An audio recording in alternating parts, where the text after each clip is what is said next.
안녕하세요. 저 지금 소개받은 한국은행 금융결제부에서 근무하는 조규환 차장이라고 합니다.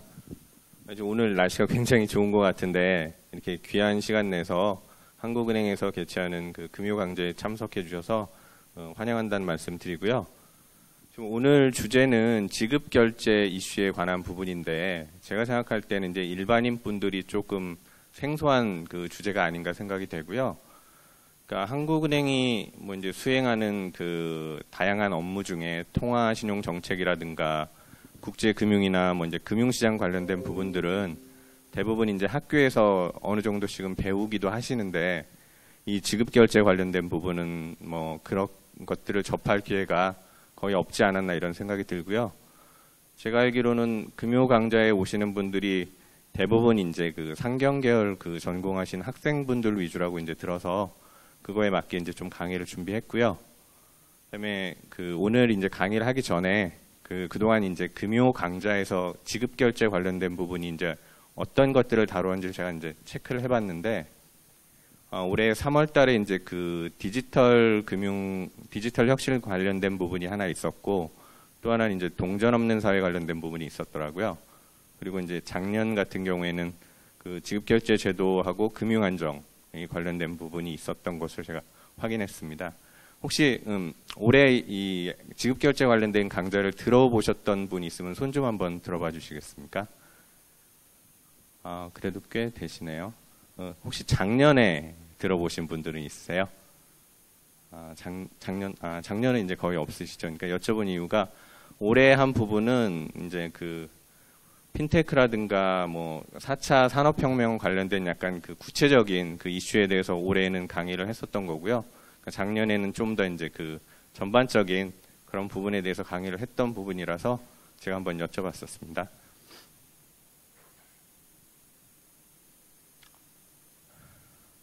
말씀드린 것처럼 그 지급결제 이슈가 이제 일반에 굉장히 낯선 주제이기 때문에 그리고 이제 테크닉한 부분들도 많다라고 여겨져서 오늘은 뭐 이제 학생분들이 주로 오시는 걸로 제가 이해를 하고 있어서 주요 개념을 전달하고 그다음에 관련된 이슈를 그 말씀드리는 선에서 강의를 진행할까 합니다. 오늘 강의 주제는 우리나라의 지급결제 현황 및 평가이고요.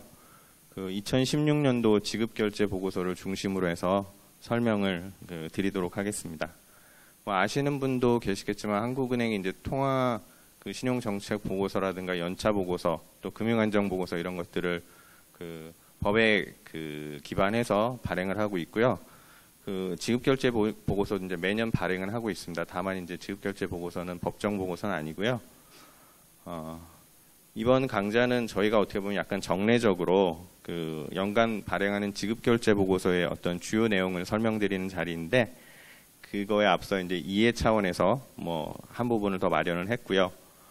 보통 한 뭐 45분, 뭐 50분 정도 강의하고 쉬고 그다음에 또 강의를 한 30분 정도 한다라고 하니까 그 스케줄에 맞춰서 하도록 하겠습니다. 강의 차례는 다음과 같습니다. 크게 이제 말씀드린 것처럼 두 파트로 나눴고요. 그러니까 지급결제 전반의 이제 개념이라든가 뭐 우리나라의 지급결제 시스템에 어떤 것들이 있는가 그리고 지급결제 제도하고 중앙은행인 한국은행의 어떤 관계와 역할이 있는지 뭐 이런 부분들을 좀 짚어보고요. 두 번째 부분에서는 이제 그 작년도 그 지급결제 보고서의 주요 내용을 소개해드리도록 하겠습니다. 두 번째 부분에서는 이제 지급결제에 관련된 그 주요 여건 변화를 간단히 말씀드리고 그다음에 한국은행이 수행한 어떤 정책 대응 부분을 설명드리고 그다음에 간단한 동향과 그다음에 향후의 어떤 정책 방향 뭐 이런 부분들을 그냥 말씀드리도록 하겠습니다. 먼저 이제 저에 대해서 간단히 말씀드리면 저는 이제 한국은행 한 15년 좀 넘게 근무를 했고요. 그다음에 지급결제 관련된 분야에서는 예전에 한 2년 정도 근무를 했고 그다음에 다른 부서 이제 근무를 하다가 최근에 이제 한 1년 반 정도 지금 근무하고 있는 상황이고요.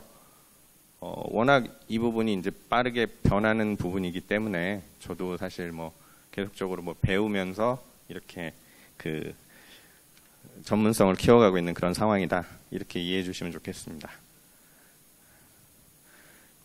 좀 서론이 계속 길어지고 있는데 강의 목표를 아까 말씀드린 것처럼 우선 지급결제가 무엇이다. 뭐 이런 부분에 대해서 좀 이해를 해 주시고 그다음에 우리나라 지급결제 시스템을 구성하는 주요 인프라로서 뭐 한은금융망이나 뭐 결제원이 운영하는 소액망 뭐 이런 것들이 있고, 그다음에 중앙은행인 한국은행이 어떤 일을 하고 있는지 뭐 이런 것들에 대해서 좀 아셨으면 좋겠고요. 그리고 마지막으로는 그 보고서를 통해서 최근에 뭐 주요 이슈가 어떤 것들이고, 그다음에 향후에 어떤 일들이 벌어질지 뭐 그런 부분에 대해서 뭐 좀 관심을 가질 수 있는 그런 기회가 됐으면 좋겠습니다. 뭐 학생이 아니고 그냥 금융권 종사자분들이나 뭐 아니면 지급결제 제도에 대해서 저보다 또 많은 이해를 갖고 계신 분이 혹시나 계시면, 이 자리가 이제 일반적인 분들을 대상으로 제가 준비를 했기 때문에 약간 좀 양해 부탁드리고, 보다 전문적인 자료 같은 게 필요하시면 말씀하시면 제가 협조해 드리도록 하겠습니다. 먼저 이제 지급결제 이제 개념에 대해서 말씀을 드리겠습니다. 지급결제란 그 경제 주체들이 현금 또는 수표 뭐 이런 그 지급 수단들을 이용해서 경제 활동의 결과 발생한 어떤 채권 채무의 관계를 해소하는 그런 행위다, 이렇게 정의가 되고요. 먼저 좀 쉽게 말씀을 드리면, 뭐 물건을 구입하시면서 뭐 카드나 뭐 현금 같은 걸 다 지급을 하시잖아요. 그때 이제 본인의 어떤 은행 계좌에서 이제 돈이 빠져나가는 그런 일련의 그런 과정을 말한다, 이렇게 생각하시면 될 것 같습니다. 그런 이제 지급결제라는 게 이제 지급하고 청산, 결제라는 그 세 단계를 거치게 되는데요. 아까 말씀드린 예에서 이제 카드를 제시하는 거는 지급에 해당이 되는 거고, 그다음에 내 은행 계좌에서 이제 돈이 빠져서 그 판매자의 어떤 그 은행 계좌로 돈이 이제 들어가는 그런 행위는 이제 결제라고 보시면 되고요. 그다음에 중간에 그 두 은행 간에 주고받을 돈을 이제 정산하는 그런 과정을 청산이라고 이렇게 생각하시면 됩니다. 그래서 이제 용어를 좀 더 이제 명확히 한번 쓴다라고 하면, 뭐 편의점 같은 데에서 물건을 구입하고 대금을 카드로 내는 경우에 우리가 보통 결제했다 뭐 이렇게 표현을 하기도 하는데, 명확하게 얘기하면 뭐 지급했다 뭐 이렇게 하는 게 좀 더 맞는 표현일 수도 있고요. 하지만 이제 현금으로 이제 대금 지급을 하게 되면 그 지급과 그 결제라는 것이 한꺼번에 이루어지기 때문에 이제 현금 같은 경우에는 그 지급과 결제가 동시에 이루어진다, 이렇게 생각하시면 될 것 같습니다.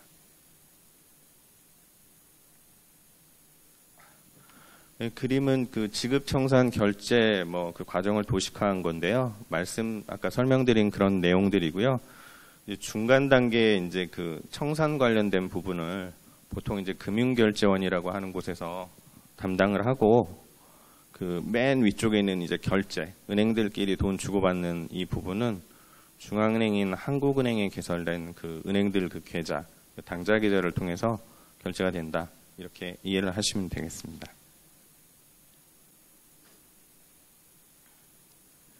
그다음에 이제 자금하고 증권의 결제 방식으로 이제 뭐 총액 결제나 차액 결제 뭐 이런 개념들이 나오는데요.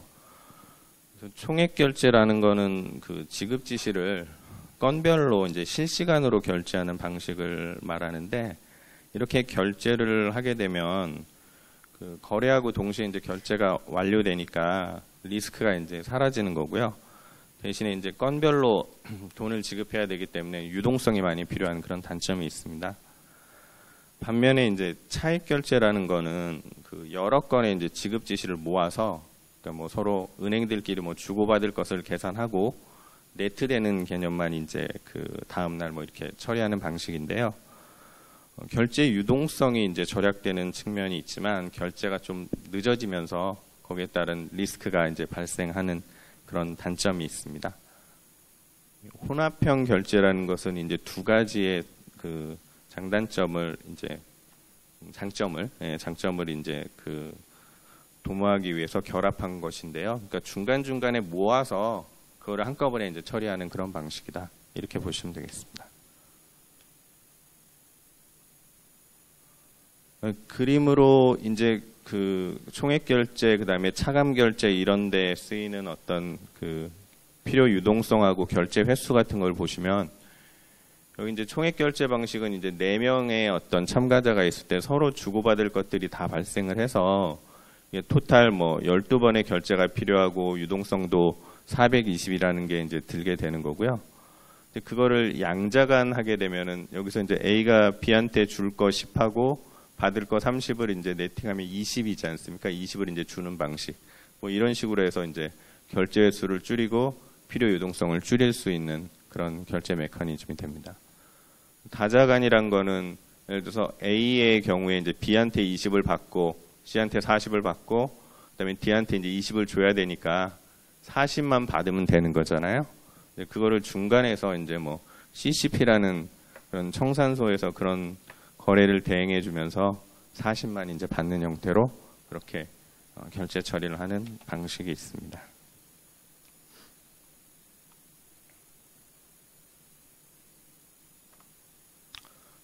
많이 들어보셨겠지만 결제 리스크라는 거는 이제 금융 거래가 체결된 후에 결제 과정에서 수반되는 이제 불확실성, 여러 가지 불확실성으로 인해서 결제가 이제 예정대로 이행되지 않음에 따라서 발생할 수 있는 그런 손실 가능성을 의미합니다.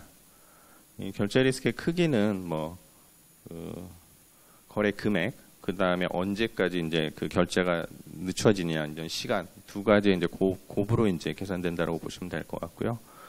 종류로는 뭐 신용 리스크나 유동성 리스크 여러 가지가 있고, 신용 리스크는 뭐 파산 등으로 해서 그 원금을 제가 못 받을 그런 리스크를 얘기하는 거고, 유동성 리스크는 돈은 가지고 있지만 예를 들어서 뭐 어디에 묶여 있다거나 뭐 이렇게 되어서 제때 이제 결제 의무를 이행하지 못할 그런 위험을 말합니다.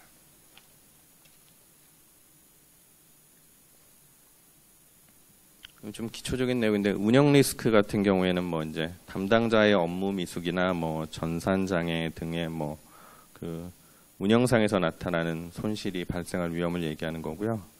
그다음에 시스템적 리스크는 개별 기관의 결제 불이행이 타기관 전체적으로 확산되어 가지고 지급 결제 시스템과 금융시장 전체에 악영향을 미치는 그런 위험을 얘기합니다.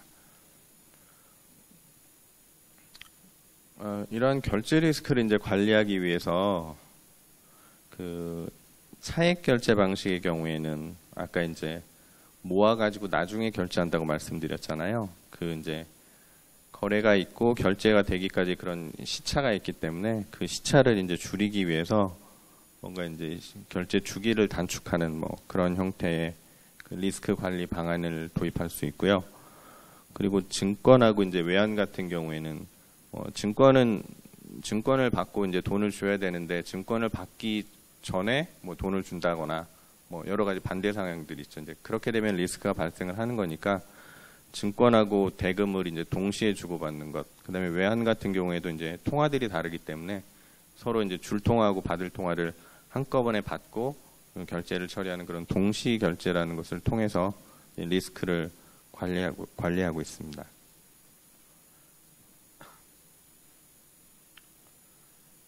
간단히 이제 주로 이제 사용되는 용어들을 좀 정리해 봤는데요. 먼저 이제 그 금융시장 인프라라는 그 FMI라는 Financial Market Infrastructure라는 용어가 많이 나오는데, 이거는 경제 주체들의 지급이나 이제 금융상품 거래를 청산 또는 결제 기록할 목적으로 사용되는 지급 결제 시스템, 이런 것들을 의미하고요.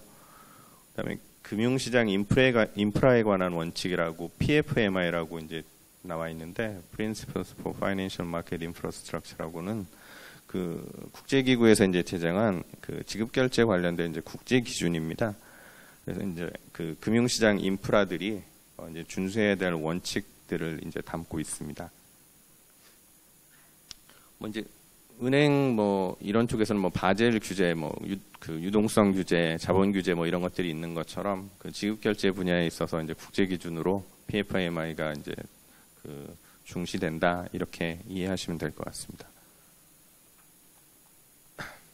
밑에는 이제 그런 것들을 담당하는 기구들이고요.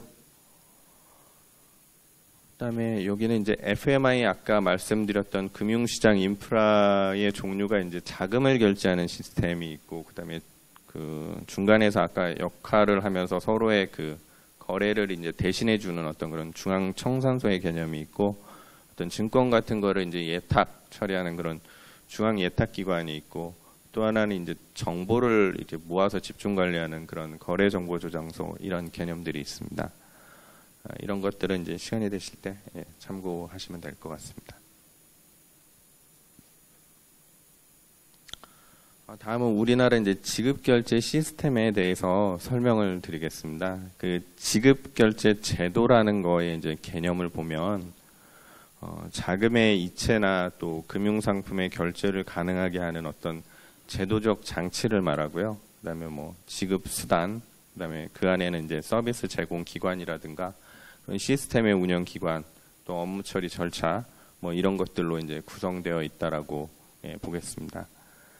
지급수단은 뭐 이제 현금이나 뭐 비현금 지급수단, 뭐 카드라든가 이제 그 자금이체 뭐 이런 것들이 있고요. 그다음에 지급결제 시스템 운영기관으로는 아까 말씀드린 뭐 그 청산, 중간에 청산하는 기관이라든가 뭐 한국은행처럼 금융기관들 결제해주는 기관, 그다음에 뭐 거래소처럼 정보를 기록하는 기관, 뭐 이런 것들이 있고요. 그다음에 그 지급결제 관련된 법규로는 뭐 한국은행법이라든가 전자금융거래법, 또 어음수표법이라든가 뭐 자본시장법도 있고 여러 가지 여신금융거래법 뭐 여러 가지 그런 법들이 있고 그런 기관들에서 또 내부적으로 그 가지고 있는 규정 뭐 이런 것들이 다 포함이 된다라고 하겠습니다.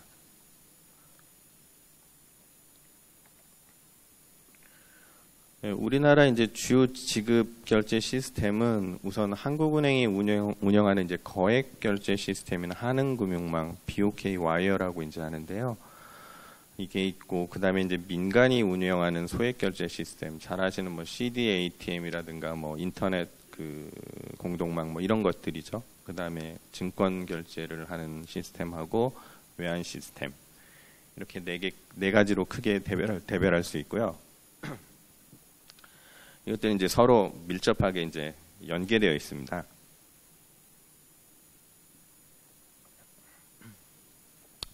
도식화한 것이고 그 중간에는 이제 한국은행 그 한은금융망이 이제 있어서 뭐 어떤 증권 거래라든가 소액 결제에 따른 최종 결제 뭐 이런 것들을 다 담당을 하고 있습니다.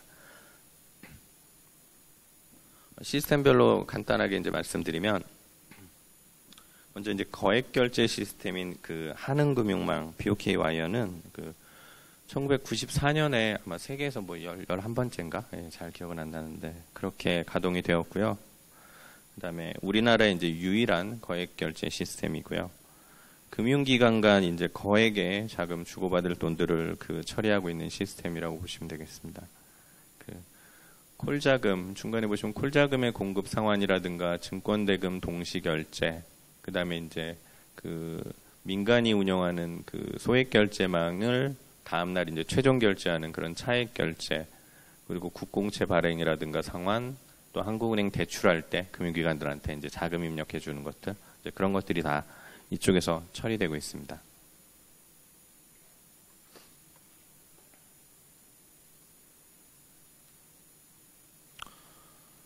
한은금융망을 금융기관들이 이용하기 위해서는 우선 그 계좌, 여러분들도 이제 은행에다 뭐 계좌를 트셔야지 이용할 수 있는 것처럼 한국은행과 당좌 예금 거래 약정을 체결해야 되고요. 그다음에 그 여러 가지 조건들을 보는 거죠. 그래서 이제 감독기관이 정한 뭐 경영 지도 비율 같은 거를 준수해야 되고, 뭐 적정 인력과 뭐 이용 실적 같은 것을 갖출 것 등을 요구하고 있습니다. 작년 말 현재 뭐 은행하고 증권사 뭐 한 포함해서 132개 기관이 지금 한은망에 참여하고 있는 상황입니다.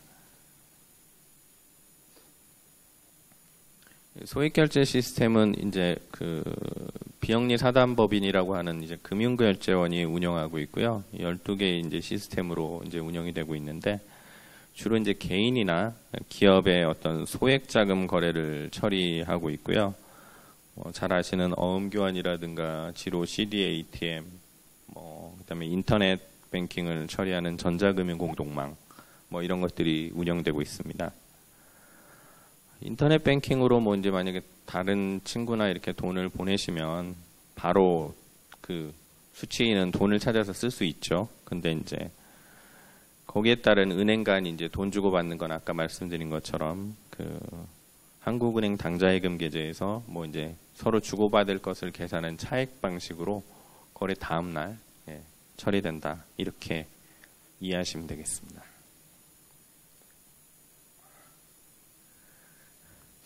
그래서 아까 이제 서로 이제 돈은 뭐 제가 보내고 친구가 찾았는데 은행끼리는 서로 아직 결제가 안 끝났잖아요. 거기에 따른 리스크를 이제 그 차익 결제 리스크라고 하는데, 이제 한국은행은 그러한 차익 결제 리스크 관리를 하기 위해서 이러한 리스크 제도를 운영하고 있고요. 사실 이거는 뭐 이제 금융기관들에게 해당되는 거니까 크게 뭐 신경 쓰실 건 없으신데, 그냥 가운데 사전 담보 예치제 뭐 이런 거를 말씀을 드리면, 참가기관들이 그 사전에 그 국공채라든가 이런 그 좋은 담보를 한국은행에 내도록 해서 뭐 이제 결제 불이행이 발생하게 되면 담보증권을 처분하거나 그거를 담보로 저희가 돈을 빌려줘서 결제가 이제 완결되도록 뭐 하는 그러한 그 제도적 장치들이다. 이렇게 생각하시면 되겠습니다.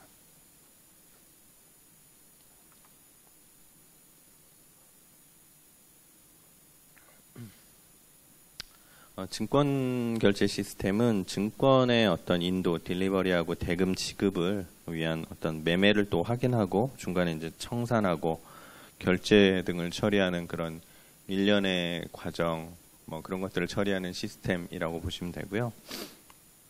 그러니까 거래가 있으면 이제 매매를 확인하고 그다음에 거래 당사자 간의 이제 채권 채무 내용을 이렇게 산정하는 그런 청산 역할을 한국거래소하고 예탁결제원이 하고요. 이제 뭐 장외 거래가 있고 장내 거래가 있고 뭐 그렇기 때문에 이제 양 기관이 이런 업무를 담당하고 있고요.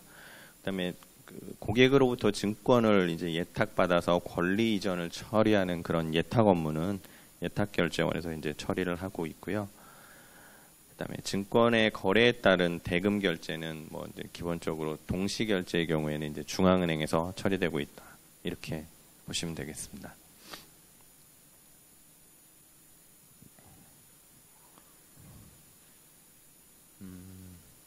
외환 결제 시스템도 있는데 그 외환 거래 당사자 간에 이제 매도 통화하고 이제 매입 통화를 서로 이제 지급함으로써 이제 채권 채무를 종결시키는 시스템이고요. 이거는 이제 미국 뉴욕에 이제 소재하고 있는 CLS 은행을 통해서 이제 동시 결제를 이제 하고 있고요. 동시 결제를 함으로써 아까 말씀드린 뭐 미리 받았는데 뭐 못 주고 뭐 이런 거에 대한 리스크를 좀 관리를 하고 있습니다.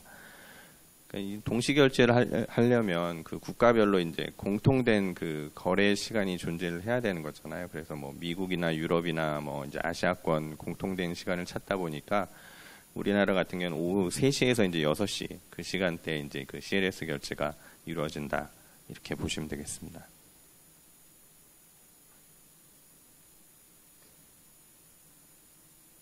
여태까지 설명드렸던 뭐 이제 그 우리나라 금융시장 인프라 또는 지급결제 시스템이라고 하는 것들의 전반적인 개황을 이제 보여주는 그림이고요.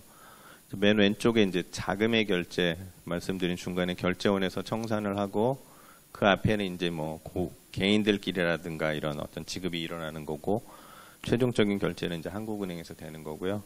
그다음에 증권 뭐 이런 부분들은 뭐 아까 말씀드린 장내 장외 이런 거에 따라서 거래소 예탁원 이런 식으로 처리가 되는 그런 어떤 시스템을 전반적으로 여기서 확인하실 수 있습니다.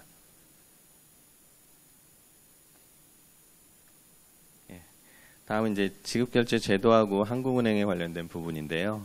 먼저 이제 지급결제 제도의 역사하고 중앙은행에 대해서 먼저 살펴보겠습니다. 지급결제 제도는 역사적으로 이제 상업은행하고 중앙은행 제도와 함께 이제 발전해 왔는데요.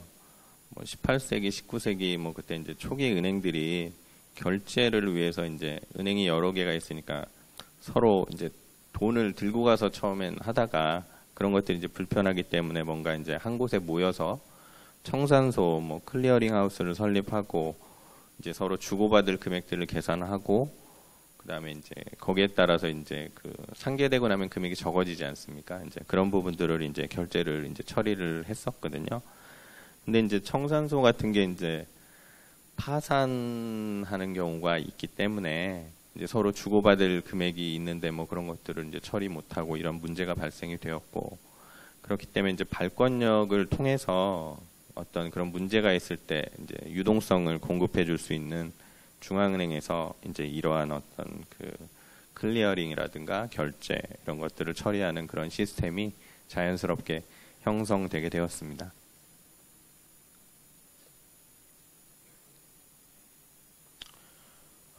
이렇게 중앙은행이 이제 지급결제 제도에서 이제 역할을 하다 보니까 거기서 이제 파생돼 가지고 여러 가지 또 그 일들을 하게 되었는데요. 먼저 말씀드린 것처럼 그 발권력을 바탕으로 결제 자산인 그 현금이라든가 화폐라든가 아니면 뭐 당좌 계좌 뭐 이런 것들을 공급을 하게 되었고요. 그리고 직접적으로 이제 뭐 결제 시스템을 또 운영을 하면서 은행들의 어떤 자금 수요 뭐 이런 것들을 처리를 해주고, 그리고 결제가 문제가 있을 때 이제 그런 것들을 지원하기 위해서 최종 대부자 기능을 수행하게 되었고요. 또 이 과정에서 이제 그 지급결제 제도에 대한 어떤 신뢰성을 확보하고, 그러니까 최종 대부자 이제 중앙은행에 돈을 주는 건 어차피 이제 구제 대상이 이제 은행이기 때문에 이제 은행에 대해 어떤 도덕 해이라든가 이런 걸 방지할 필요성이 있고, 이제 그런 차원에서 은행 감독 업무를 또 수행하게 된 어떤 그런 일련의 어떤 그 과정이 있었다, 이렇게 이해해 주시면 되겠습니다. 다음은 이제 지급결제 제도의 이제 안정하고 통화신용 정책 또 이제 금융안정관의 어떤 그런 관계 부분을 잠깐 말씀드릴 건데요. 지급결제 제도의 안정이란 그 경제 주체의 경제 활동에 수반되는 자금이나 증권의 이전이 문제없이 이제 원활하게 이제 수행되는 상태를 이제 의미하는 거고요.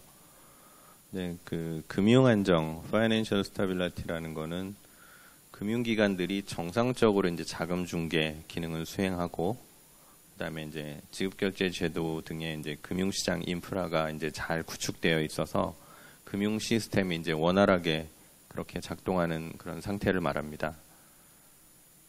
그러니까 즉 뭐 금융 안정은 금융 시스템의 이제 구성 요소라고 하는 금융 기관하고 금융 시장하고 그다음에 이제 금융 시장 인프라 뭐 이런 것들이 다 안정되어 있는 상태를 의미하는 거고, 그러니까 그러한 금융 안정을 위해서는 지급결제 제도의 안정이 필수적이다, 이렇게 이해를 할 수 있겠습니다.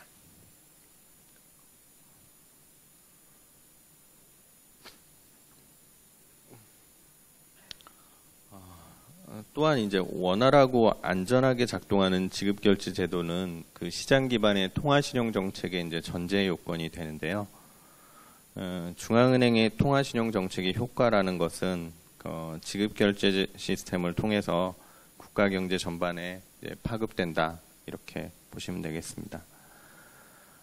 통화신용 정책이라는 것은 이제 중앙은행이 이제 화폐를 공급하는 정책이다, 이렇게 보실 수 있겠고, 이제 화폐는 뭐 비유를 하자면 우리 몸에서 이제 어떤 혈액의 어떤 그런 개념이다라고 보시면 되고요. 이러한 화폐가 이제 원활하게 그 흐를 수 있도록 하는 게 이제 지급결제 시스템이기 때문에 지급결제 시스템은 어떤 그런 혈관으로서의 이제 역할을 한다, 이런 비유들을 많이 합니다. 그래서 이제 혈관이 막히면 이제 그 피가 잘 돌 수 없듯이, 그러니까 지급결제 시스템이 그 안정적으로 운영이 돼야 이 통화신용 정책이라든가 이런 금융안정이라든가 이런 부분들이 그 안정되게 운영될 수 있다, 뭐 이렇게 이해를 하시면 되겠습니다. 이제 그림을 넣었는데, 그림은 이제 그 그린스펀 연준 의장의 저희 이제 회고록인데요, 책인데 9.11 테러하고 관련해 가지고 이제 언급이 있어서 좀 소개를 드리려고 여기다 넣었습니다. 테러가 났을 때 이제 그 의장, 그린스펀 의장이 스위스 출장에서 이제 돌아오는 비행기 아니었다라고 하는데, 이제 뭐 여러 가지 생각들이 있었겠죠. 근데 이제 세 가지가 가장 걱정되었다라고 하더라고요. 혹시 첫 번째가 뭔지 아시나요? 책 보신 분 계시나요? 첫 번째가 와이프가 걱정이 됐다 그러더라고요. 그 다음에 두 번째는 이제 같이 일하는 그 동료들의 안정이나 이런 것들이 걱정이 되었다라고 하고요. 세 번째는 이제 그 금융 시스템의 붕괴 뭐 이런 부분들을 이제 걱정을 했다라고 합니다. 그리고 책에서 뭐 또 이제 얘기하는 부분들이 만약 누군가가 이제 한 국가의 어떤 경제 시스템을 이제 위기나 혼란으로 몰고 가려는 그런 생각이 있다라고 하면 그 지급결제 시스템 부분을 이제 공략을 한다거나 그쪽 부분에 이제 혼란을 주면 한 경제가 이제 혼돈에 빠질 수 있다. 뭐 이제 그런 형태의 생각을 책에서 좀 언급을 하고 있습니다. 이 부분은 이제 그 BIS에서 BIS라는 이제 은행들이 모여 있는 국제기구죠. 예, BIS에서 지급결제 시스템 관련해서 이제 중앙은행의 역할을 이제 정의를 한 게 있는데 세 가지로 정의를 했습니다. 그래서 이제 지급결제 시스템의 어떤 운영자로서의 역할이 있고, 그다음에 이제 감시자로서의 역할이 있고, 또 하나는 이제 발전을 촉진하는 그런 역할이 있다. 이렇게 이제 정의를 했고요. 이제 이러한 정의에 비추어서 이제 한국은행이 하고 있는 어떤 역할을 좀 살펴보도록 하겠습니다. 먼저 이제 지급결제 시스템의 이제 운영자로서 반복적이긴 합니다만 뭐 화폐하고 당자예금 계좌를 뭐 가장 안전하고 유동성이 높은 이러한 자산을 결제 자산으로 이제 제공함으로써 최종 결제 기관으로서의 이제 역할을 이제 수행하고 있고요. 그다음에 금융기관 간 자금 결제가 안전하고 효율적으로 수행될 수 있도록 거액 결제 시스템을 이제 운영을 하고 있습니다. 그리고 또 이제 최종 대부자로서 그 하루 중에 결제가 부족한 자금이 있으면 이런 것들을 지원을 하고, 그리고 그것을 통해서 이제 참가 기관이 어떤 결제 자금을 제때 지급하지 못할 경우에 지급결제 제도 및 금융 시스템 전체가 마비될 수 있는 그런 시스템적 리스크를 방지하는 그런 기능을 하고 있다. 이렇게 보실 수 있겠습니다. 말씀드린 이제 두 번째 기능이 이제 감시라는 감시 당국으로서의 역할인데요. 영문으로는 이제 오버사이트라고 이렇게 되어 있습니다. 이제 지급결제 제도의 이제 감시란 이제 BIS 이제 정의에 따르면 그 지급결제 시스템을 모니터링하고 그다음에 안전성 및 효율성에 대해서 평가를 하는 한편, 그다음에 필요한 경우에는 어떤 개선을 유도하는, 그렇게 함으로써 이제 시스템의 안전성과 효율성의 증진을 도모하는 기능이다. 이렇게 정의를 하고 있습니다. 오버사이트라는 게 이제 이렇게 영문 뜻으로 보면 이제 위쪽에서 이렇게 내려다본다라는 뜻이지 않습니까? 그러니까 전반적으로 이렇게 보면서 제대로 작동되고 있는지, 뭐 이제 개선할 부분이 있는지, 이제 그런 것들을 이제 점검하고 뭐 이렇게 하는 기능이다라고 볼 수 있겠습니다. 중앙은행이 이제 지급결제 제도를 이제 감시하는 이유에 대해서 이제 설명을 좀 드리면, 그러니까 지급결제 제도의 이제 정점에 위치하고 있다. 아까 말씀드린 것처럼 뭐 지급을 하고 청산을 한 최종 결제가 이제 중앙은행에서 이제 처리된다라는 측면에서 이제 이런 표현을 쓰는 거고요.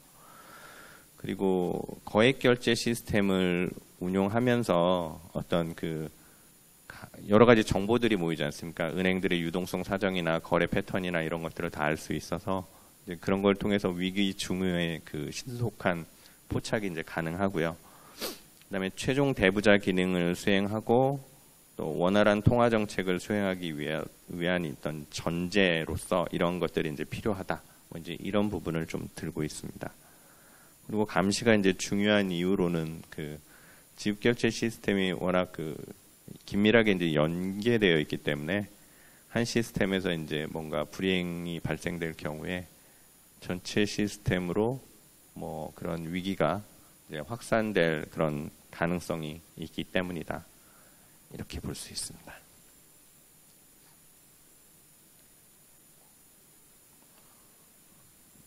한국은행의 감시 업무를 이제 살펴보면 이제 한국은행법 등에 이제 의거해서 지급결제 제도의 안전성과 효율성을 하기 위해서 이제 뭐 감시 대상 지급결제 시스템을 지정을 하고요.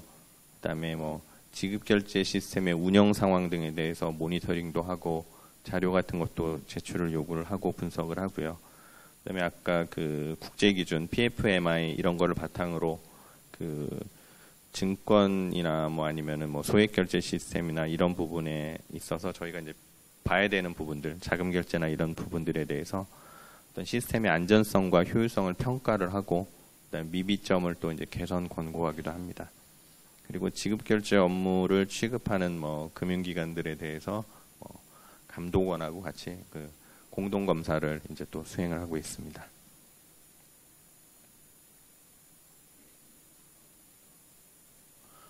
여기는 지급결제 시스템 감시하고 이제 금융기관 감독에 대해서 약간 비교를 해놓았는데요. 감시라는 것의 이제 정책 목표는 지급결제 시스템의 안전성과 그 효율성을 이제 확보하는 것이고요. 감독의 목표는 뭐 개별 금융기관의 이제 건전성을 이제 유지한다. 뭐 이런 측면에서 좀 차이점이 있고요. 그다음에 그 주요 내용 같은 경우에도 감시는 뭐 모니터링이나 안전성 및 효율성에 대한 평가, 뭐 이런 거에 개선 권고 이런 것들이고, 그다음에 감독은 인허가를 한다던가 어떤 재무 상태의 검사 뭐 이런 것들을 그 주된 내용으로 하고 있습니다.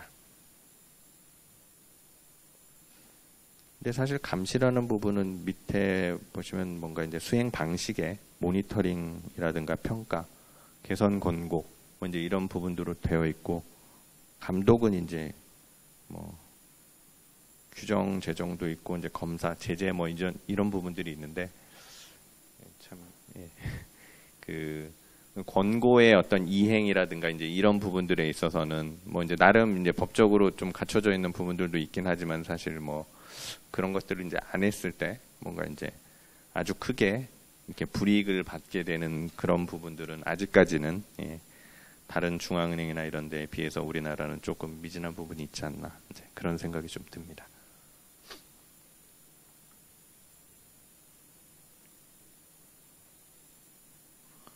그리고 아까 말씀드린 그 BIS의 이제 세 가지 그 지급결제 시스템 관련된 중앙은행의 이제 역할로서 발전 촉진자 부분의 역할이 있는데, 한국은행은 이 부분에 있어서 이제 뭐 지급결제 제도를 뭐 개선하고 발전을 촉진하기 위해서 뭐 여러 가지 뭐 제도 개선 방안들을 또 마련하고, 그다음에 새로운 지급결제 시스템의 도입 등 뭐 지급결제 제도의 기반 확충을 또 지원하고 있습니다. 그래서 뭐 CD, ATM 공동망 등 금융 공동망을 뭐 은행권들하고 같이 구축을 하고, 그다음에 증권결제 시스템하고, 그다음에 한국은행 금융결제망을 연계해서 이제 동시결제 시스템 같은 걸 구축하고 거기에 따른 리스크를 감축하고 뭐 이런 것들을 해왔습니다. 그리고 그 지급결제 관련된 이제 국제기구 뭐 이런데 이제 참여를 하고 주요국 중앙은행들과 이제 협력 사업도 계속 추진하고 있고요. 그다음에 금융 표준화 관련된 뭐 정보화 사업도 추진을 하고 민간 부분에 이러한 발전을 지원하고 있습니다.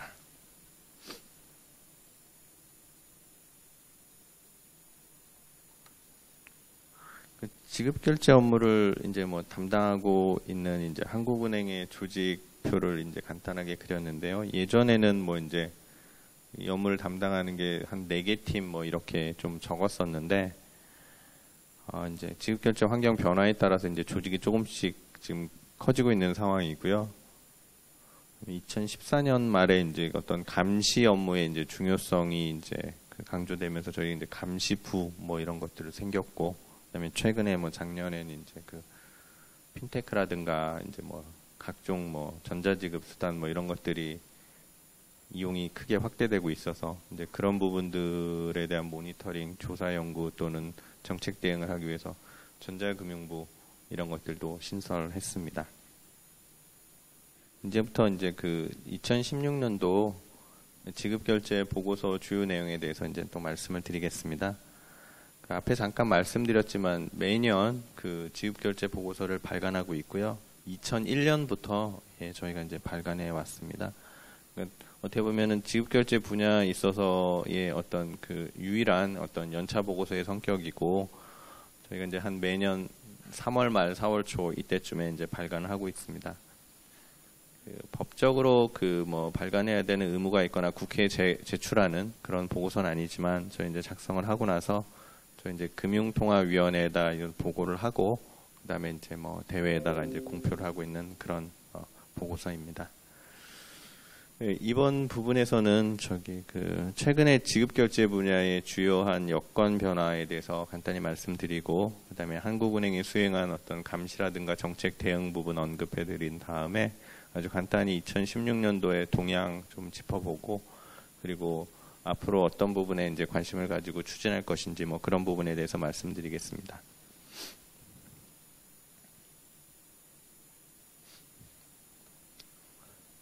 우선 지급결제 여건 변화 부분에서는 저희가 주요 이슈로 어떤 디지털 혁신이 진전되고 있다. 뭐 이제 4차 산업혁명 뭐 그런 얘기들 많지 않습니까? 이제 그런 부분하고, 국제사회에서도 어떤 지급결제 인프라를 강화하는 그런 노력이 계속되고 있다. 우리만 그런 게 아니고 이제 전반적으로 이제 그런 추세이다라는 부분하고요.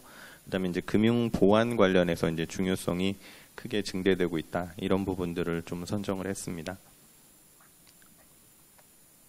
먼저 이제 디지털 혁신 진전입니다. 지급결제 분야에서 말씀드린 뭐 4차 산업혁명, 뭐 인공지능이라든가 뭐 이런 것들의 어떤 기술이 디지털 혁신으로 이제 반영이 되는 부분들이 크게 이제 활발히 진행되고 있고요. 그래서 은행이 아닌 뭐 비금융 기업들이 지급결제 시장에 이제 진입하고 있는 것이 이제 확대되고 있고요. 이에 따라서 이제 간편 송금이나 이제 간편 결제 같은 새로운 전자 지급 서비스의 이용이 이제 확산되고 있습니다.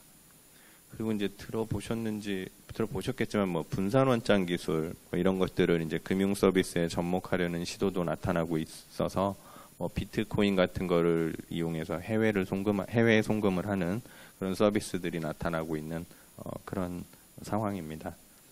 더불어서 이제 지문이라든가 홍채 인식 등의 이제 바이오 인증 기술을 이제 서비스에다 이용하는, 금융 서비스에다 이용하는 부분들이 늘어나고 있고요.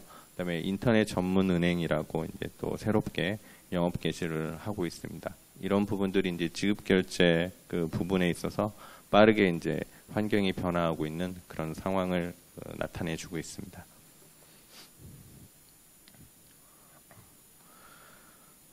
최근 이용이 이제 급증하고 있는 뭐 간편 결제라든가 간편 송금 관련된 것들, 이제 토스라든가 이제 뭐 카카오페이 뭐 이런 것들의 이용 현황을 보면 작년 뭐 1, 4분기 대비해가지고 뭐 이용 건수 기준으로 뭐 4, 4분기에 거의 뭐 한 3배나 4배 이렇게 증가를 하고 있습니다. 근데 이제 이런 증가 속도가 뭐 꺾이는 게 아니라 이제 계속적으로 증가되고 있는 모습이다. 이렇게 볼 수 있을 것 같고요. 혹시 뭐 여기 오른쪽에 있는 이런 서비스들 뭐 많이들 사용하시죠? 저는 토스 같은 거를 좀 사용하긴 하는데 혹시 토스 같은 거 사용하시는 분들 계시나요? 아직 뭐 그렇게 한 말씀드리면 한 8분의 1? 그 정도는 손을 드신 것 같아요. 많이들 쓰시네요. 예. 앞으로는 또 뭐 어떤 서비스가 나올지는 모르겠습니다. 요새 이제 뭐 이런 각종 머니라든가 뭐 이제 이런 부분들이 지금 활발하게 뭐 사용되고 있는 추세고요. 그다음에 참고로 이제 블록체인하고 분산원장 관련된 거에 대해서 간단히 짚어볼 건데요. 제가 이제 참고로 넣은 이유는 사실 이런 것들이 하는 금요 강좌에서 작년에 다 이제 했습니다. 그래서 관심 있는 분들은 하는 금요 강좌 이제 찾아보시면 뭐 이제 블록체인 분산원장 뭐 이런 부분들에 대한 강의가 다 있으니까 그런 부분에서 상세한 정보를 얻으실 수 있을 것 같고요. 이 분산원장이라는 이제 개념은 이제 거래 내역이 이제 이렇게 여러 사람들한테 이제 널리 이제 퍼져서 분산되어 있다라는 그런 개념이고요. 그러니까 모든 참가자가 어떤 원장, 거래 내역을 이제 보유하고서 사용자 인증이나 거래 승인 등을 같이 이제 수행하는 것을 말합니다. 그리고 여기 블록체인이라는 개념이 나오는데 이 블록체인은 이제 가상화폐인 비트코인이 사용하는 분산원장 기술이고요. 그러니까 분산원장이라는 게 블록체인보다 약간 더 포괄적인 개념이다. 이렇게 보시면 되겠습니다. 이제 분산원장의 장점으로는 뭐 해킹이나 이런 거로부터 이제 안전하다. 이제 이런 장점이 부각되고 있고요.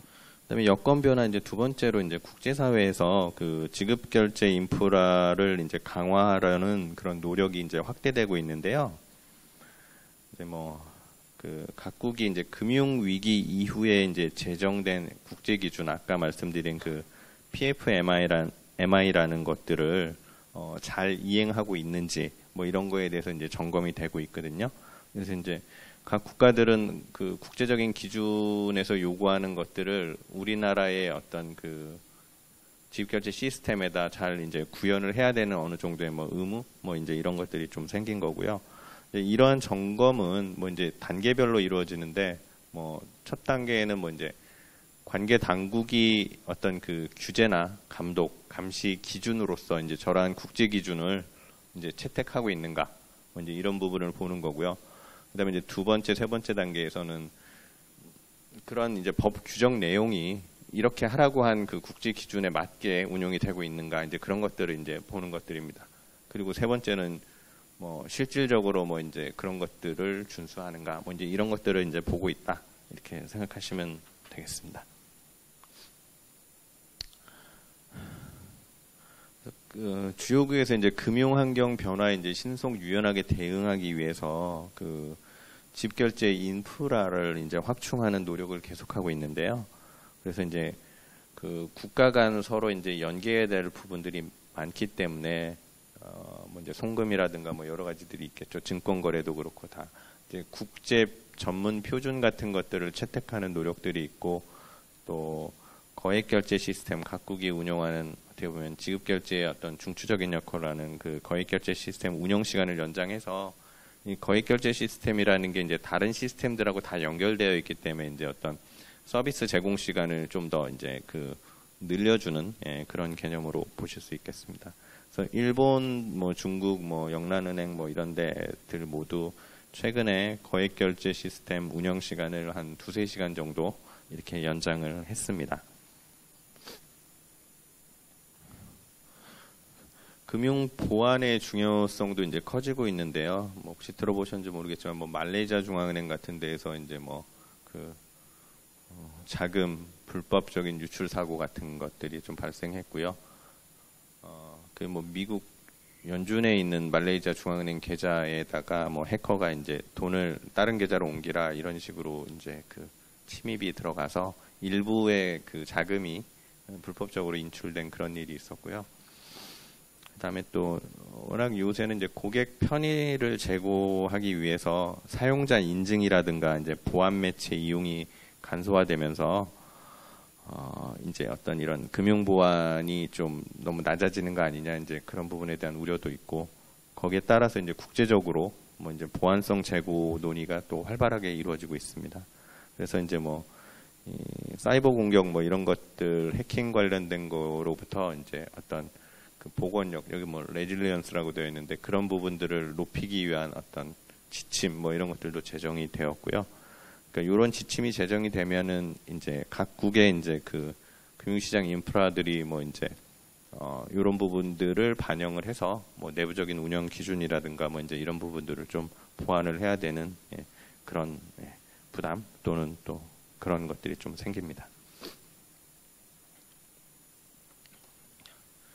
그래서 이제 한국은행은 2016년도 중에 이제 뭐 감시 개선 뭐 이런 것들을 이제 지원한 것들이 있는데 간단히 좀 말씀을 드리면요. 먼저 감시 부분에 있어서 국제 기준에 의거해서 한은금융망하고 금융결제원이 운영하는 중요한 소액결제 시스템에서 평가를 하고 그다음에 어떤 권고 그러니까 개선이 필요한 사항들에 대해서 이제 권고를 했습니다. 그 세부 사항들은 뭐 저희가 발간한 뭐 지급결제 보고서나 뭐 이런 데 보시면 좀 더 알 수 있으실 거고요. 그리고 또 2개 은행하고 3개 그 증권사에 대해서 공동 검사를 수행해서 뭐 자금 이체 관련된 어떤 업무 처리 절차라든가 아니면 리스크 관리 체계 뭐 이런 것들을 잘 갖추고 있는지를 좀 봤고요.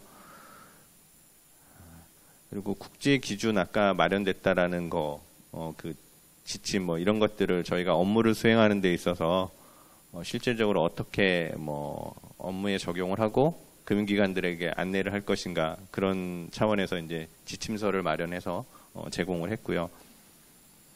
그리고 기관 간 RP 결제 시스템이라고 이제 거래 규모가 굉장히 크게 느는 그런 시스템을 저희가 이제 중요 지급 결제 시스템으로 추가해서, 중요 지급 결제 시스템은 뭐 이제 뭐 9개를 지정했었는데 10개가 되었고, 중요 지급 결제 시스템으로 지정이 되면 저희가 이제 2년마다 뭐 예를 들어서 정기적으로 이제 그 평가를 해야 되는 그런 의무도 있고, 예, 그러거든요.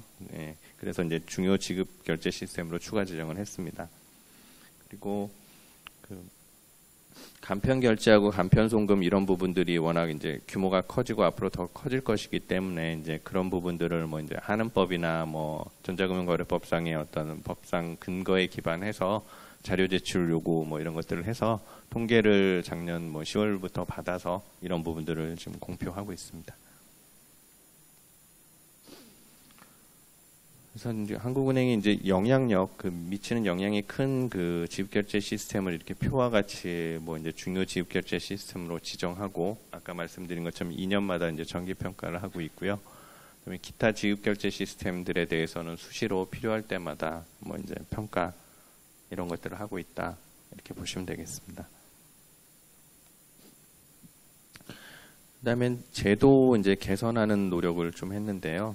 이거는 사실 그 일반 분들이나 뭐 학생분들이나에게는 조금 그렇게 크게 관계없는 부분이긴 할 텐데, 이제 은행들의 어떤 리스크 관리를 잘하기 위한 어떤 노력이다라고 보시면 될 것 같고요. 그러니까 은행들이 이게 첫 번째 거는 뭐 제가 돈을 보내면은 바로 찾지만 은행들은 다음날 결제하는 부분에 있어서 다음날 그거를 결제할 것인지 그런 부분에 있는 리스크를 관리하기 위해서 뭐 담보를 받는다고 말씀드렸잖아요. 이제 그런 부분들을 국제 기준에 좀 더 맞추도록 좀 강화하는 그런 제도 개선을 한 거고요. 그다음에 두 번째 거는 그 저희 한은금융망 거액 결제 시스템, 은행 간 돈 주고 받고 뭐 증권 결제에 대한 결제를 하고 외환 결제에 대한 결제를 하는 한은망의 이제 운영 시간을 국제적으로 이제 다른 부분들도 서비스 제공 시간을 늘린다거나 뭐 이제 결제 리스크를 감축하는 그런 목적들이 있기 때문에 거기에 맞추어서 연장하는 방안을 우선 마련을 했고요.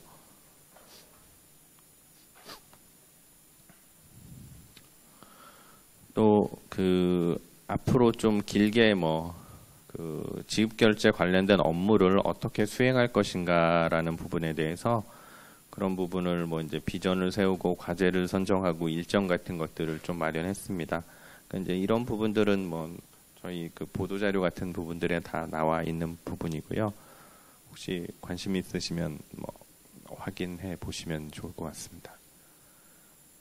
그다음에 그 중앙은행의 역할 중에서 이제 혁신을 촉진하고 발전을 지원하는 부분 관련해서는 금융 정보화 사업을 추진하는 것이 있는데, 여기서 바이오 정보 분산 관리 표준이라는 것을 제정하였거든요.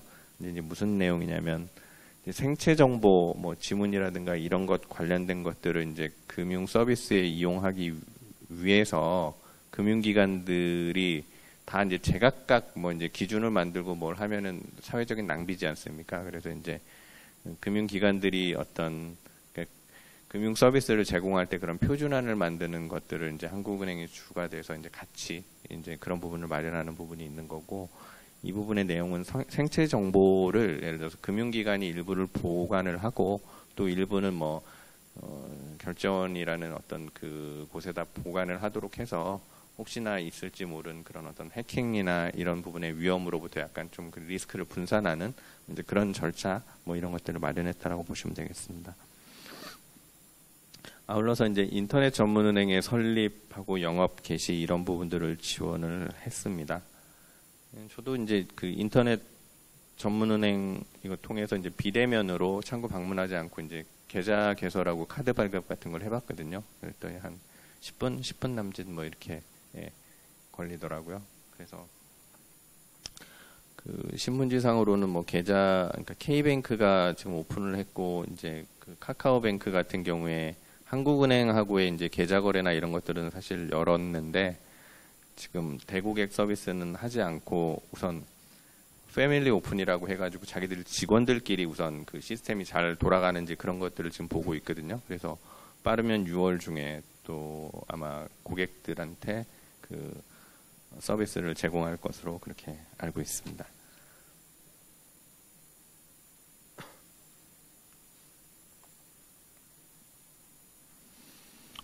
그리고 한국은행이 또 그 동아시아 뭐 이런 태평양 중앙은행 기구에서 지급결제 관련된 그 워킹그룹의 또 의장직을 또 맡아서 영내 논의를 뭐 주도하고 뭐 그다음에 이런 국제적으로 논의되는 내용하고 연구 결과를 뭐 세미나나 이런 것들을 통해서 또 뭐 국내 금융기관들과 공유하는 그런 노력들도 하고 있습니다.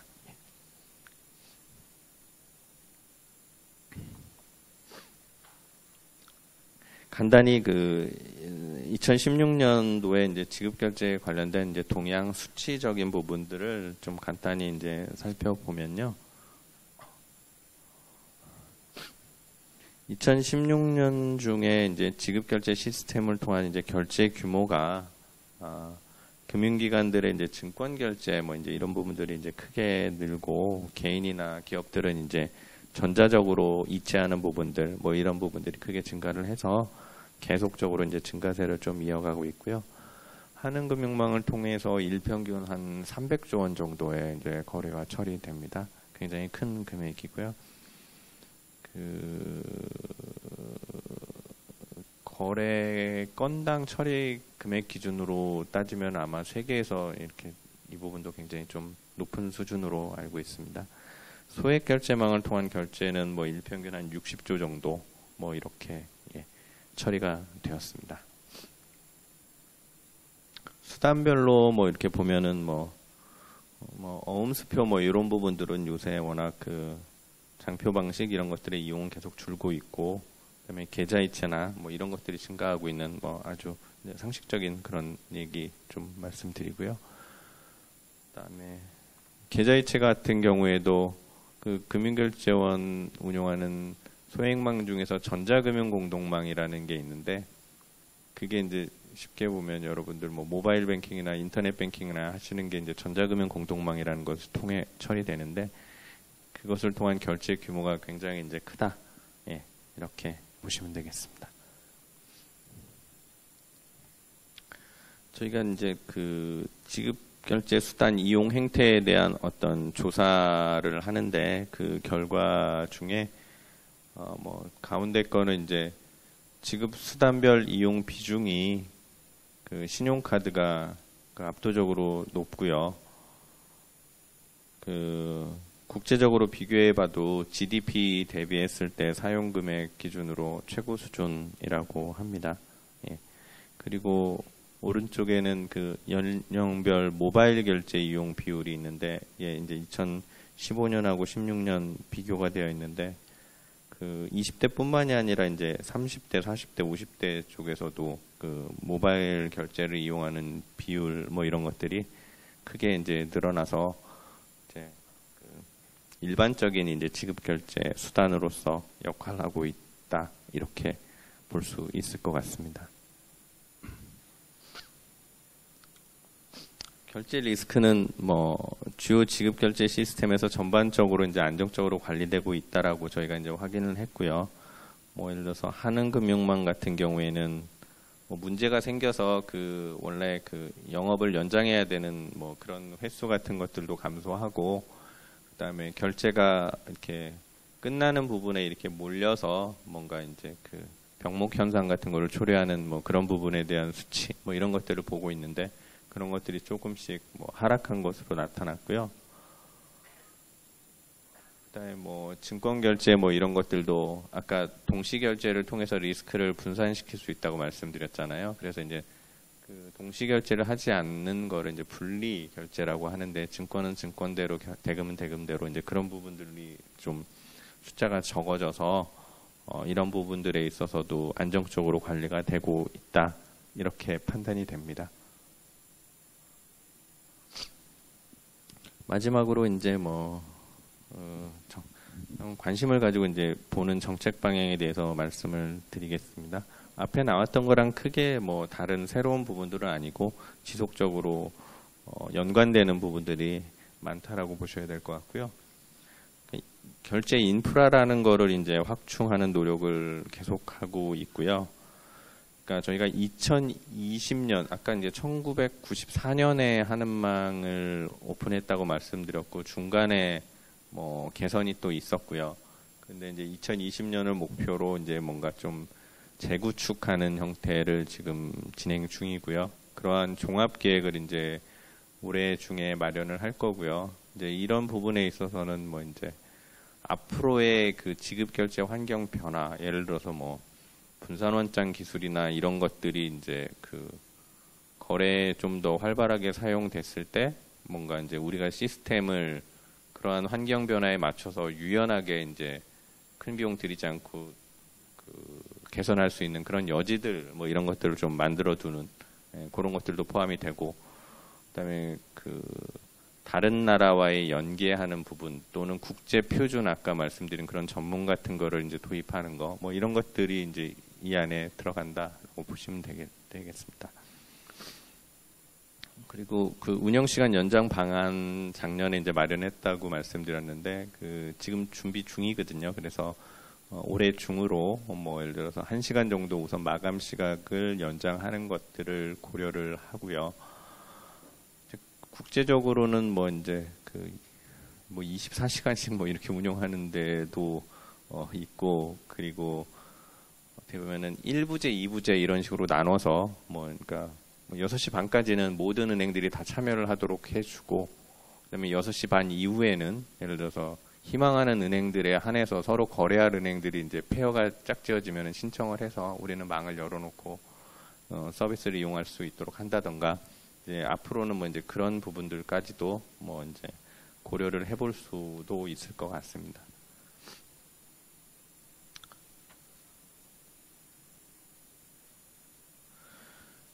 그리고 또 그 지급결제 제도 운용에 있어서 이제 중요한 게 이제 효율성하고 이제 안전성 부분이고요. 예, 여기는 이제 안전성을 이제 제고하기 위한 노력으로 그 차익 결제 뭐 아까 말씀드린 것처럼 맨 처음에 한은금융망에서는 금융기관들끼리 돈을 실시간으로 다 주고받는 총액 결제가 되는 거고, 다른 뭐 그 인터넷 뱅킹이나 이런 부분들은 고객들은 돈을 지금 바로 뽑을 수 있지만 그거는 은행이 대신 지급해 주는 거거든요. 그래서 은행들끼리 돈을 얼마를 줄지는 다음 날 이제 그 서로 얼마를 주고받을지 그 차액을 계산한 다음에 그 금액만 이제 한은망에서 이제 처리하는 형태인데, 이제 그런 부분에 있어서 미리 주고 못 받을 부분이 있기 때문에 리스크가 발생한다고 말씀드렸고, 이제 그런 부분을 단축하기 위한 노력을 좀 하겠다. 뭐 이제 그런 부분을 말씀드렸습니다.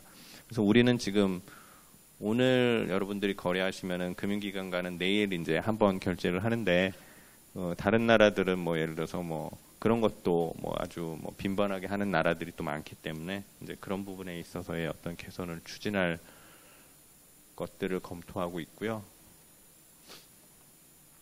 그다음에 담보 비율도 뭐 그러한 차원에서 좀 더 뭐 국제 기준에 맞게 이렇게 충족시키는 방향으로 높여가는 부분을 좀 고려를 하고, 그다음에 이제 밑에 부분은 어떤 리스크 관리 지표로 뭐 어떤 한은금융망을 통해서 거래가 제대로 처리되지 않는 그런 비율 같은 거를 산정을 해서 저희가 이제 관리를 조금 더 잘 하겠다라는 그런 계획이라고 보시면 될 것 같습니다. 네, 또 이제 감시 부분, 이런 감시 부분을 강화하기 위해서는 워낙 그 사이버 침해, 해킹 뭐 이런 부분들이 이제 문제가 된다라는 것들이 국제 공감대이고, 이제 그런 부분들에 대해서 국제 기준도 나오고 있기 때문에 이제 그런 것들을 국내에 적용, 그러니까 우리가 한국은행이 이제 뭐 지급결제 시스템 운영 기관에 대해서 이제 평가를 할 때 이런 그 사이버 침해에 대해서 뭐 어떤 것들을 갖추어야 되는지에 대한 기준이죠. 그런 것들을 이제 국제 기준을 우리 한국화해서 마련하고 그걸 이제 제공하겠다라는 어떤 그런 계획이고요. 그다음에 새로운 서비스에 대한 통계 뭐 이런 부분들은 지속적으로 이제 확충을 뭐 할 그런 계획입니다.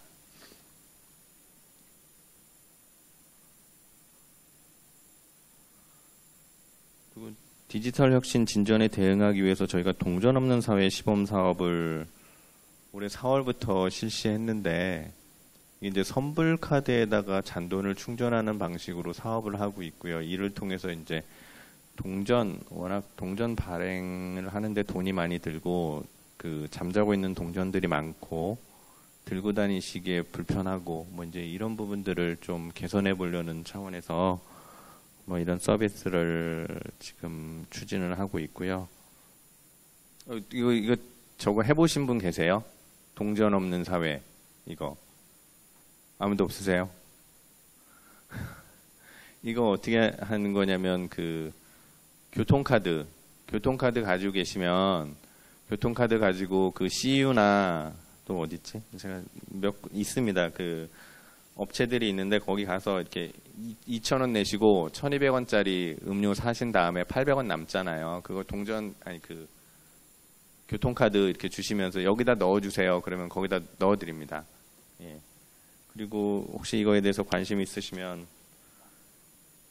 여기 보도자료 같은 거에 이제 동전 없는 사회 시범사업 실시라고 해서 이게 4월 19일 날 나온 건데요. 이번 매장이 CU, 세븐일레븐, 위드미, 이마트, 롯데마트 뭐 이렇게 있고요. 그다음에 말씀드린 게 교통카드 말고 네이버 페이 포인트나 그러니까 핸드폰에 그런 거 있잖아요. 그다음에 신세계 SSG 머니라든가 여러 가지 그런 것들을 요런 데 가셔가지고 이렇게 내시면은 거기다가 이제 적립을 해줍니다. 그리고 이제 거의 이제 끝나가는데요. 이제 디지털 통화하고 분산 원장 기술이라는 것들이 이제 금융 서비스에 이제 많이 접목이 되고 이제 그런 시도들이 있기 때문에 그러한 것들이 지급 결제 시스템이나 금융 산업 전반에 이제 어떻게 이제 활용되고 영향을 미치는지에 대해서도 연구를 강화할 것이고요. 그러니까 한은금융망 아까 말씀드린 한국은행이 운영하는 거액결제 시스템에 예를 들어서 이런 부분들을 어떻게 적용할 수 있는지 뭐 이제 아니면은 뭐 저희가 화폐를 발행하고 있는데 이제 일부 스웨덴 뭐 그다음에 또 캐나다 뭐 이런 쪽에서는 발권을 할 때 이제 디지털 화폐 형태로 발권하는 뭐 그런 것들도 이제 검토죠. 예. 해본다라고 하는데 이제 그런 부분들이 얼마나 실효성이 있고 이제 어떤 영향을 초래하는가 뭐 이제 그런 부분에 대해서 이제 점검을 하는 거죠. 그러니까 이런 부분들은 뭐 아직까지 크게 제가 직접 담당하진 않아서 그렇지만 뭐 화폐가 없어질까요? 이제 그런 부분들에 대한 어떤 고민이 있다 이렇게 보시고 앞으로 뭐 이제 여기 이제 젊으신 분들은 향후에 이제 어떤 세상이 올지 모르니까 이제 그런 부분에 대해서도 관심을 가져보시면 좋을 것 같습니다. 근데 이제 이 마지막 부분은 뭐 또 이렇게 혁신이 되면서 이제 모바일로 결제하고 뭐 그다음에 이렇게 되면 뭔가 이제 그런 것들이 또 익숙하지 않으신 분들이 계시잖아요. 연세 많으신 분들은 뭐 항상 은행 창구에 가서 돈 찾으셔야 되고 돈 보내셔야 되고 이제 그런 분들에 대한 불편이 또 생길 수 있으니까 그런 부분들은 또 어떻게 고려하고 해결해야 될 것인지 이제 그런 부분에 대한 관심도 좀 가지고 있고요. 이제 국제적으로는 뭐 계속적으로 뭐 이런 국제 기준에 따른 점검 뭐 이런 거에 대해서 계속적으로 대응해 나가고 그다음에 뭐 우리가 뭐 알고 있는 부분들에 대한 뭐 협력 사업 같은 것도 계속적으로 추진해 나갈 계획입니다. 이거는 그냥 뭐 새 정부가 들어서서 뭐 공약집 같은 걸 이렇게 쭉 보면서 지급 결제 관련된 게 뭐 있나 이렇게 봤는데요.